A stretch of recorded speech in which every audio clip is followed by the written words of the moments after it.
I actually happened to experience Google's glasses at the TED conference last year, or this earlier this year, I should say, in April. And they were basically on par with the Meta glasses. And I had a conversation with the guy behind the technology of Google's glasses. And I asked him, like, where are you guys with respect to where Meta is on these things? And he said, we're probably about a year behind Meta. And that was like sort of his admission that uh, they're behind because Meta has been investing so heavily in these glasses and AR VR. So if Google comes out with glasses, this is a market that is not even remotely close to saturated. There's no leaders yet. Like even though like Meta is the leader, that like we're talking hundreds of thousands of units, and the eventuality of this market is going to be in the at least tens of millions of units, possibly hundreds of millions if it's actually successful. Um, so, you could be a late entrant, even when somebody else already is on pace to do 1 million units a year and still destroy it, because if your pace of growth is faster than them, you could do really well. So the market is by no means decided, and Google could be the entrant that does it.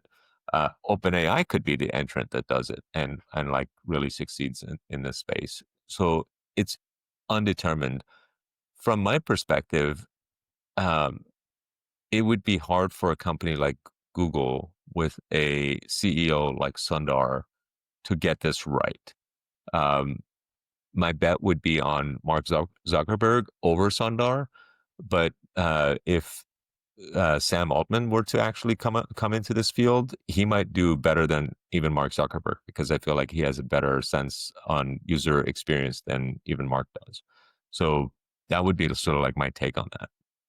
See, Who do my you think take, does it? my bet would be on Google if it's just Google versus Meta, Meta? because I think my gut reaction is Google's going to have the better software and the better AI, and Meta's going to have the better hardware. But the fact that Google thinks they're only a year away, and we've seen the demos, like Facebook had the demo really early on of their like prototype, and I thought they were years behind. And then Google started to show off their technology, and it was actually much closer than I thought. So I think the gap, if Google could just um, catch up to Meta on the hardware side, I think their software is going to beat them out, which is goes back to my concern of Meta slowing down on metaverse spending, because I think there's a lot of strong competitors, including OpenAI, in the space. By the way, we shouldn't count Apple out either. Like if Apple actually comes out with something that's priced right, and like God help Tim Cook, he won't be able to get the pricing right. Like they come out with glasses, it's going to be like $2,500. It's going to be dead on arrival. But if they get a like sub $1,000 pair of glasses that's priced right, they get the user experience right. Usually, they also could have a really good shot at it. Well, keep in mind with an Apple glasses, it's the only ones that will work with an iPhone. So they have that advantage. Well, technically, the Meta glasses work with your iPhone, but they're not as well integrated as Apple's Right. would It's be. similar to smartwatches, right? So like the Apple Watch only works with iPhones, will not work with any other phone, and works best with Right. the iPhones, where you can use a Fitbit with an iPhone and it's fine. Yeah. Agreed.